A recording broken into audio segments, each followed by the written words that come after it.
The huge meeting room on Nexus Station fell silent as Ambassador William Harris stood up from his seat. The blue-skinned aliens and the tall insect-like beings stopped their whispers. Even the floating gas creatures in the corner stopped changing colors. Something in the human's face made them all pay attention. Harris was tired. For 5 years, he had sat at this table. For 5 years, he had listened to the 7 alien races of the Galactic Council talk down to him and the other humans. Today was the last straw. "I have heard enough," Harris said in a calm voice. His gray hair and lined face showed his 58 years of age. He had spent 20 of those years trying to get humans accepted as equals in the galaxy. Earth and all human colonies are officially withdrawing from these talks. Council Speaker Zirkath, a tall being with purple scales and 4 arms, let out a sound that might have been a laugh. "Ambassador Harris, please sit down. We all get frustrated sometimes." Harris did not sit. Instead, he picked up the data tablet that Zirkath had carelessly left open on the table. The screen showed secret plans to take over 3 human mining colonies. The document had the Council's official seal on it. "This does not look like frustration to me, Speaker Zirkath. This looks like you plan to steal our worlds while pretending to be our friends." The other 6 council members looked at the speaker with surprise and anger. The document was not supposed to be seen by humans. Zirkath's scales turned a darker purple, a sign of embarrassment in his species. "That is simply a planning exercise," Zirkath said quickly. "We consider many possible futures." Susan Miller, the second human ambassador, stood up next to Harris. Her young face looked angry, but her voice stayed professional. "Including futures where you break our treaties and take our planets, after we helped defend your trade routes against the Promaxian raiders last year." The large gray alien named Quilera waved one of her 6 tentacles dismissively. "Your ships were barely useful in that conflict. Without our guidance, your species would still be stuck on your single planet." Harris pushed the data tablet across the table. "We have been patient. We have been respectful. For 20 years, humanity has asked for equal membership in the Council. For 20 years, you have found reasons to delay." He looked at each alien representative one by one. "Humanity will no longer wait for your approval. Effective immediately, Earth withdraws from all agreements with the Galactic Council." The room erupted in noise. Some council members shouted questions. Others demanded humans could not legally withdraw. The floating gas beings turned bright red with alarm. Harris raised his hand, and the 5 other human representatives stood up. They began packing their materials calmly, as if they had practiced this moment. "You need us," said the insect-like representative from the Arcturian Federation. His voice clicked through his translator. "Your colonies depend on our protection. The galaxy is dangerous for a young species like yours." Ambassador Harris smiled slightly. "We have learned much from our time with the Council, perhaps more than you realize." Susan Miller handed Harris a small device. He pressed it, and suddenly all the screens in the room went dark. When they came back on seconds later, all data about Earth and human territories had been wiped from the Council databases. "We will protect what is ours," Harris said. "If the Council wishes to establish new relations with humanity in the future, as equals, you may contact us. Until then, all diplomatic channels are closed." The human delegation walked out of the room in perfect order. As the doors closed behind them, the council members looked at each other in confusion. Some seemed worried, but most were simply annoyed. "They will come back when they realize how foolish this is," Quilera said confidently. Only Trell, the youngest council member, looked truly concerned. "I am not so sure," he said quietly. "I think we may have made a terrible mistake." Outside the council chamber, Ambassador Harris took a deep breath. After 20 years of fake smiles and careful words, it felt good to finally speak the truth. "Send the signal to Earth," he told Susan. "It's time for Plan Omega." The underground meeting room in Geneva was packed with the most important people from Earth. Military leaders sat next to scientists and business owners. Everyone was quiet as they waited for news. Admiral Diane Powell stood at the front of the room. Her uniform was perfect, just like her short gray hair. On the large screen behind her, a countdown timer showed 3 minutes left.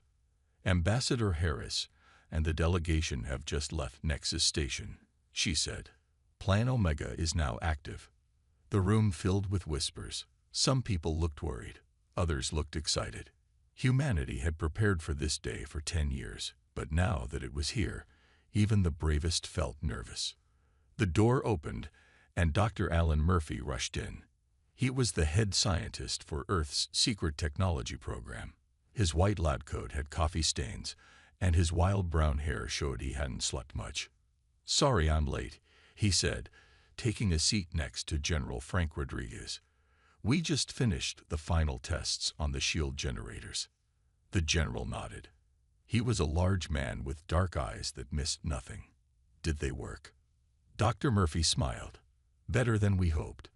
The new shields can stop any weapon the Council has shown us so far." The timer on the screen reached 0, and a new image appeared.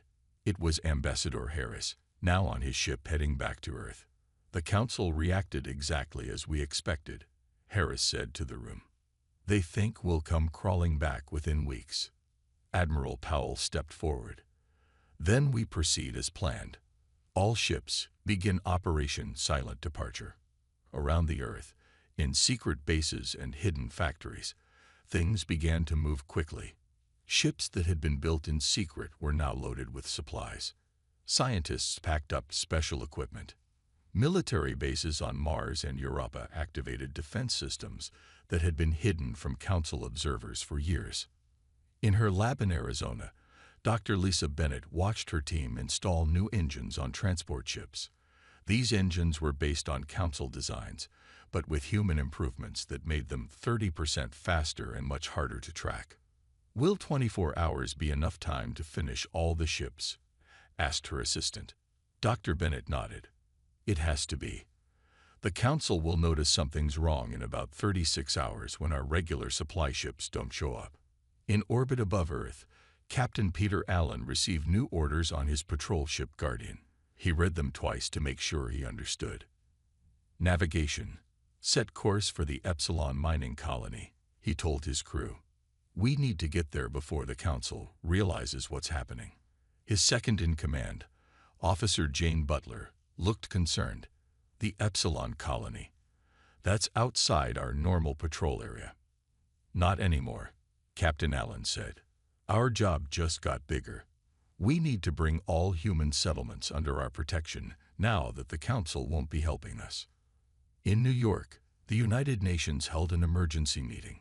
The Secretary General explained to world leaders what was happening. "For too long, the Galactic Council has treated us like children," he said. "They have taken our resources, used our people as cheap labor, and given us little in return. Today, we take back our independence." Some leaders looked afraid. "What if they attack us?" asked one. General Rodriguez stood up. "We've been preparing our defenses for years. The Council doesn't know what we're capable of because we've never shown them our true strength. In space stations and colonies throughout the solar system, humans received new instructions. Ships changed course. Hidden weapons came online. Messages spread from Earth to the farthest human settlements. Stand ready. Protect what is ours. Help is coming." Back in Geneva, Admiral Powell looked at the star map showing all human territories. "Phase 1 is underway," she said to her team. "We have 6 months before the Council realizes what they've lost." Dr. Murphy looked up from his computer. "What about the Element 935 shipments? The Council depends on those." Admiral Powell's face was serious. "That's the point, Doctor. Sometimes people only value what they no longer have." On Nexus Prime, the Grand Council chamber looked even bigger than usual. 5 of the 7 council members sat at their high seats. 2 seats remained empty as they waited for the others to arrive. "This is a waste of time," said Kulera, her gray tentacles moving with irritation. "The humans will return soon enough. Why call an emergency meeting?" Trell, the youngest council member, looked worried. His blue skin had a pale tint today. It has been 2 weeks. Not a single human ship has been seen at any trading post or jump gate in Council space. The large doors opened, and Zerkath entered with Mokhtar of the Vexari hive. They took their seats at the table. "Let us begin," Zerkath said. His purple scales shimmered under the bright lights. "The humans have completely withdrawn from Council space. All communication channels are closed." Mokhtar clicked his mandibles together, a sign of annoyance in his insect-like species. "They are acting like children. We should teach them a lesson." "What do you suggest?" asked Trell. "We send warships to Earth. For what purpose? They have broken no laws." "They have mining contracts they must honor," said Kulera. "My people need the metals from their asteroid belt." Zerkath raised 2 of his 4 hands for silence. "I propose we freeze all human assets in Council banks. We will also restrict their access to jump gates. When they cannot trade or travel, they will quickly understand their mistake." The vote was quick. 6 council members agreed immediately. Only Trell hesitated before adding his vote. "It is decided," Zerkath announced. "The humans will learn that they cannot survive without the Council's protection and guidance." Across the galaxy, on thousands of worlds, the news about humans spread quickly. Some found it amusing that such a young species would challenge the Council. Others simply didn't care. Humans were not important in the big picture of galactic politics. In a small bar on Nexus Prime, a news screen showed images of humans packing up their embassy. "Good riddance," said a Viridian merchant to his drinking partner. "Those humans never respected our customs. Always asking questions, always wanting to change things." His partner, a trader with 4 eyes and green skin, nodded. "They will be back. Where else can they sell their goods? Who else will protect them from the Promaxian raiders?" At the Council Military Command, General Dexval reviewed the latest reports. The large red alien had fought in 3 galactic wars and respected strength above all else. "Have the humans moved their defense fleet?" he asked his assistant. "No, General. Their ships remain in their solar system, but they have gone silent. No communications, no response to hails." Dexval made a rumbling sound in his chest. "Keep watching them. I do not trust this sudden withdrawal." In the Council Economic Ministry, reports began to come in about minor problems. Luxury foods that came only from Earth were no longer available in markets. Some building projects were delayed because special Earth metals had not arrived. 3 entertainment companies canceled new shows because the human writers had returned to Earth. Minister Plex dismissed these concerns with a wave of his tentacle. "Temporary adjustments," he told his staff. "Find replacements." 2 weeks became 4, then 6. The Council expected to hear from Earth any day, with humans begging to return to the Council's protection. But no messages came. In the private chambers of the Council, Zerkath met with the other leaders. "Perhaps we should send an envoy to Earth," suggested Trell, "to open a dialogue." Kulera laughed, a bubbling sound that echoed in the room. "And appear weak? Never. They will contact us first." "And if they don't?" asked Trell. "Then they will suffer the consequences of their pride," said Zerkath. "A species as young as humanity cannot survive long in this galaxy without our guidance. It is simply a matter of time." As they spoke, a junior aide entered the room and handed Mokhtar a report. The insect-like alien read it quickly, his compound eyes widening. "We have received news from the border near human space," he said slowly. "The Promaxian raiders have attacked one of our mining outposts. The station was destroyed." "Where were our patrols?" demanded Zerkath. Mokhtar looked up from the report. "That sector was usually guarded by human ships." The emergency alarms woke General Dexval from his sleep cycle. He rushed to the command center of the Council Defense Station. The large screen showed a red alert near the border of what used to be human space. "Report," he demanded. His second-in-command, a blue-skinned Arcturian named Velner, looked worried. 3 more mining stations have been attacked by Promaxian raiders, sir, all in the same sector." Casualties: 42 dead, 17 missing. All resource containers stolen. Dexval growled, showing his sharp teeth. Where are our defense ships? We sent a response fleet, but they arrived too late. Again.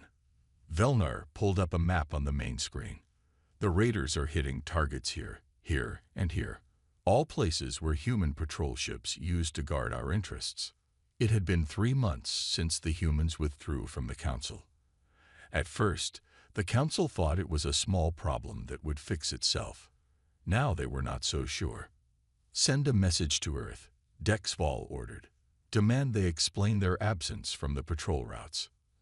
An hour later, Velnar returned with a simple message. The screen showed only text. Diplomatic channels close.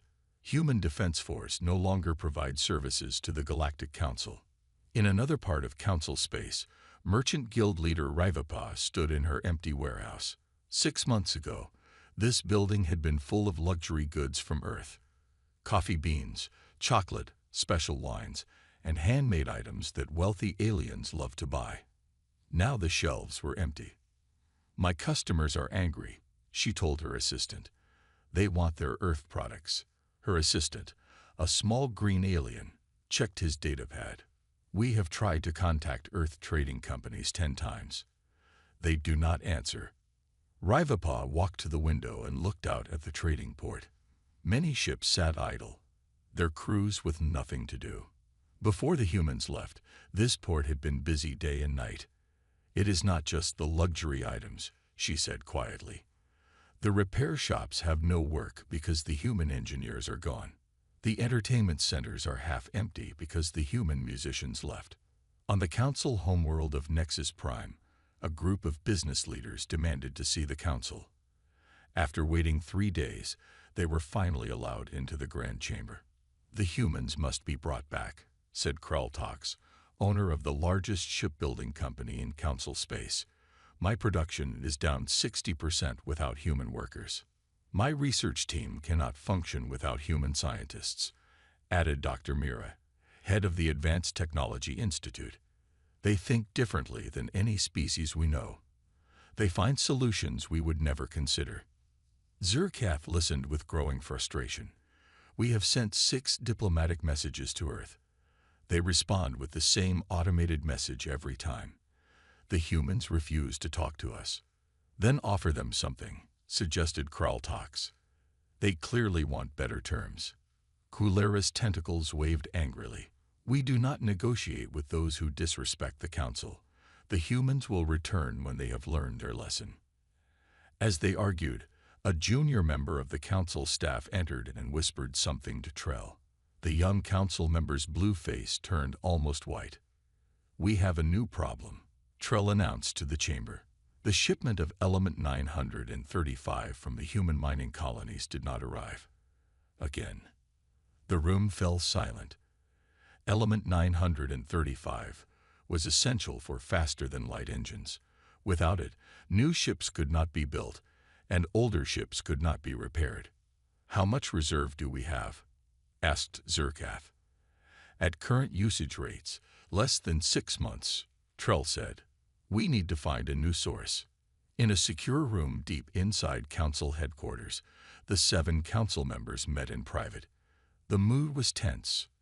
We may have underestimated the humans, admitted Mokhtar. They are not returning as we predicted. They cannot survive on their own, insisted Kulera. It is impossible. Trell looked at a data pad showing reports from across Council space. With respect, it seems we are the ones facing difficulties. Perhaps it is time to consider that we need the humans more than they need us. Zerkath stared out the window at the gleaming city below. Prepare a diplomatic vessel, he said finally. We will send an envoy to Earth with our terms. Terms? Asked Mokhtar. What terms? Whatever it takes to bring them back, Zerkath said. Within reason. The Council diplomatic ship Harmony approached the edge of Earth's solar system. Captain Lux of the Arcturian fleet stood on the bridge, watching the stars. His mission was simple: convince the humans to return to Council space. We are receiving a message from Earth Defense Command, said his communication officer. "Play it," ordered Captain Lux. A human woman appeared on the screen. She wore a dark blue uniform with stars on the shoulders. "Council vessel, this is Admiral Diane Powell of Earth Defense Force. State your business." Captain Lux bowed slightly. "Admiral, I bring a message from the Galactic Council. We wish to reopen diplomatic talks with Earth."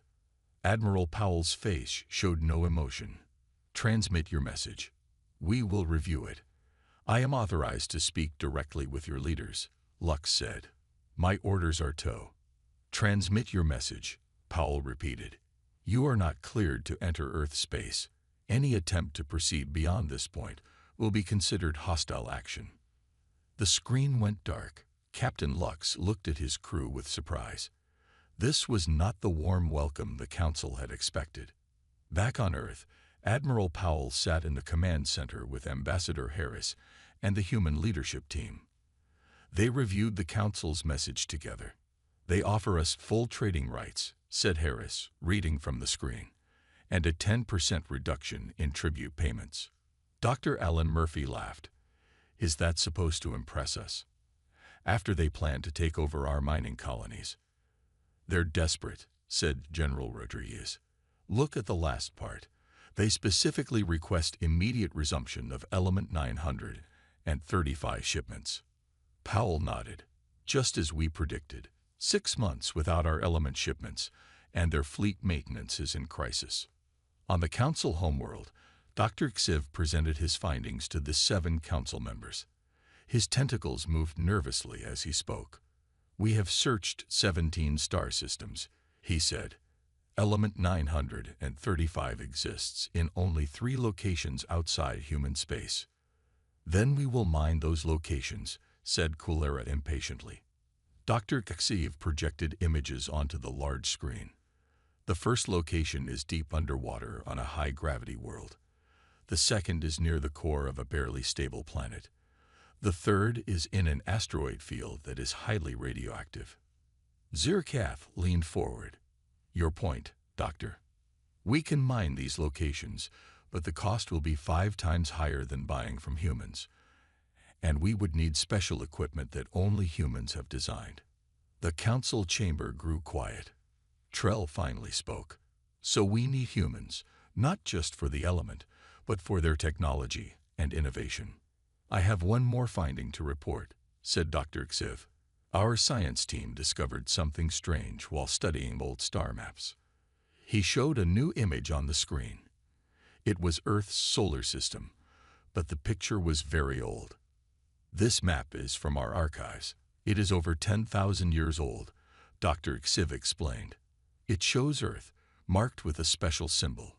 The ancient text calls it Home of the Guardians." Mokhthar's insect eyes widened. "What does this mean?" "We are still researching," said Dr. Xiv. "But it appears that humans may have been space travelers long before any of our species evolved. They may have deliberately hidden their true history from us." The Council room erupted in shocked voices. In Earth orbit, the space station Freedom rotated slowly against the backdrop of the blue planet.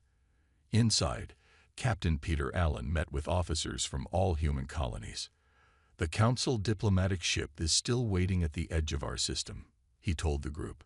"They have sent 3 more messages asking to speak with our leaders." "What are our orders?" asked Jane Butler, now promoted to captain of her own ship. Ambassador Harris entered the room with Admiral Powell. "We let them wait a bit longer," Harris said with a small smile.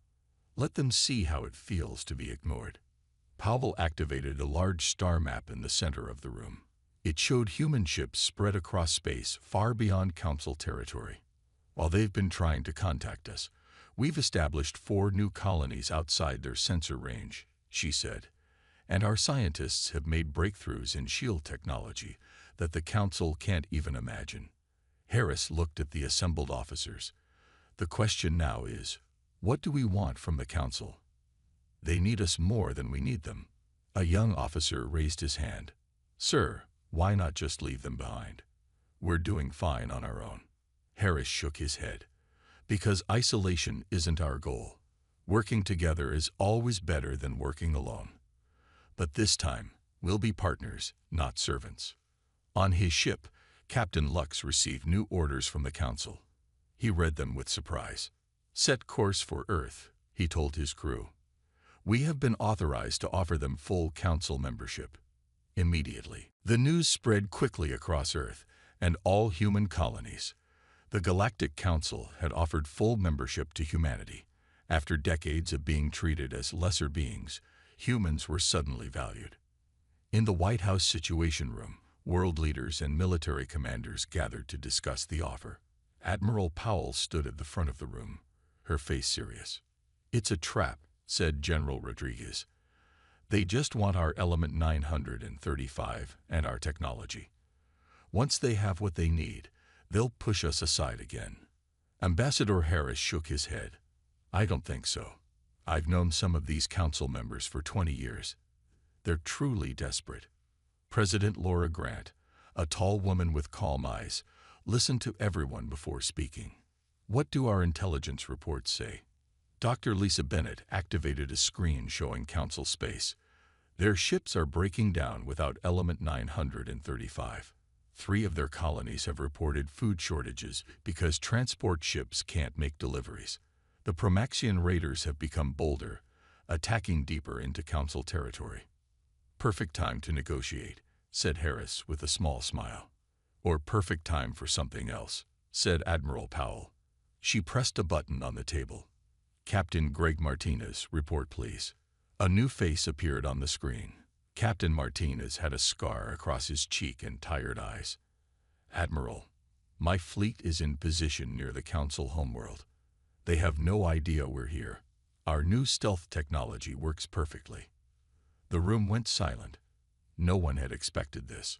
"You positioned warships near Nexus Prime?" President Grant asked, her eyes wide. "Without Council knowledge." Admiral Powell nodded. "Just as they positioned ships near Earth many times over the years. The difference is, they know we're watching them. They just don't know how close we are."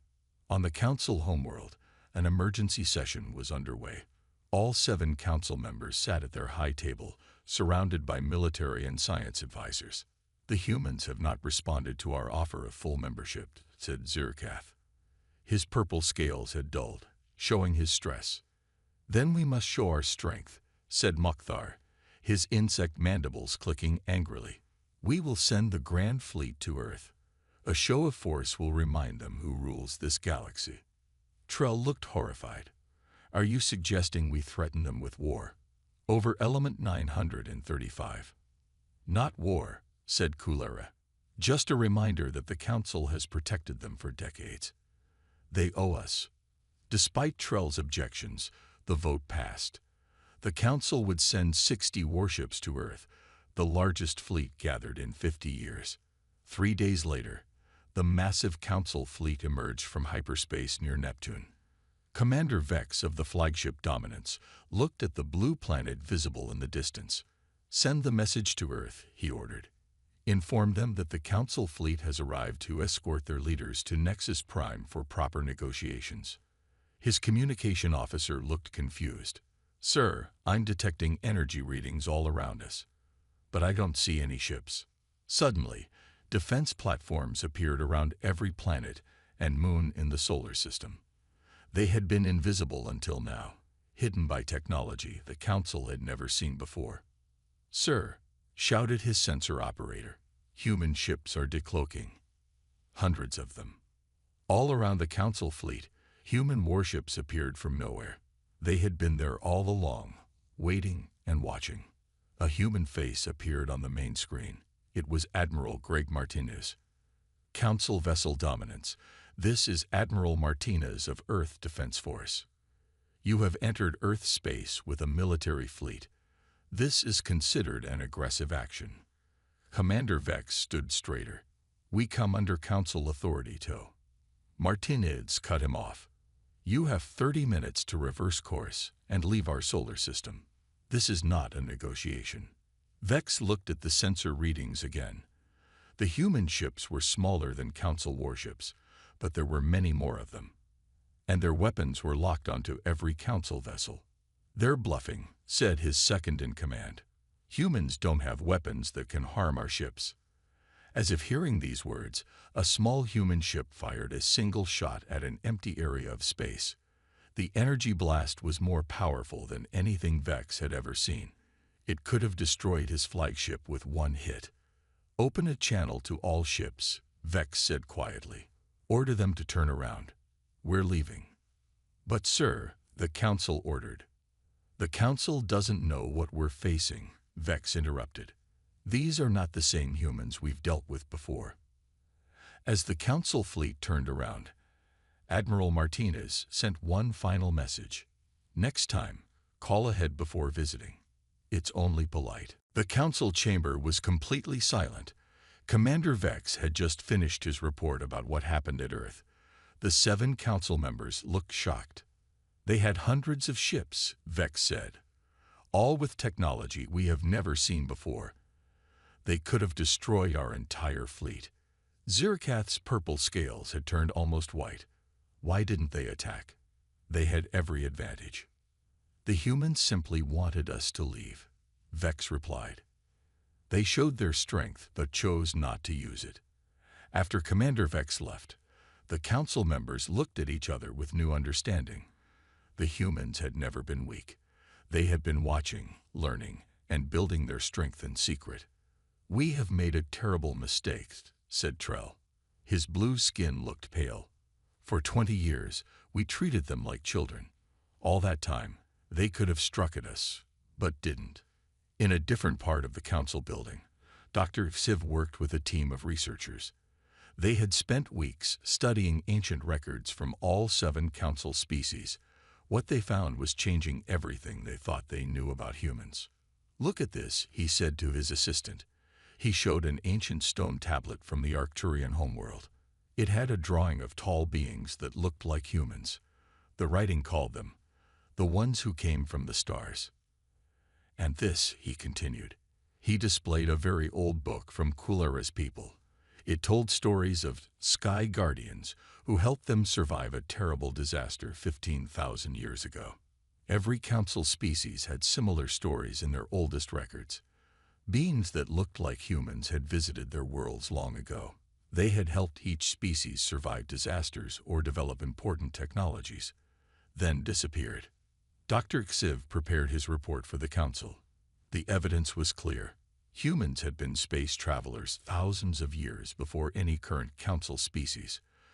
For some reason, they had retreated to Earth and stayed there until recent times. On Earth, Dr. Alan Murphy worked in his lab deep under the Rocky Mountains. He studied the strange metal disc found 50 years ago in an ancient human city. The disc was covered with writing no one could read, but it contained technology far more advanced than anything humans had developed. "Are you sure about this?" asked President Grant.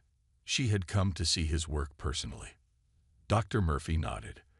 "The disc is at least 50,000 years old.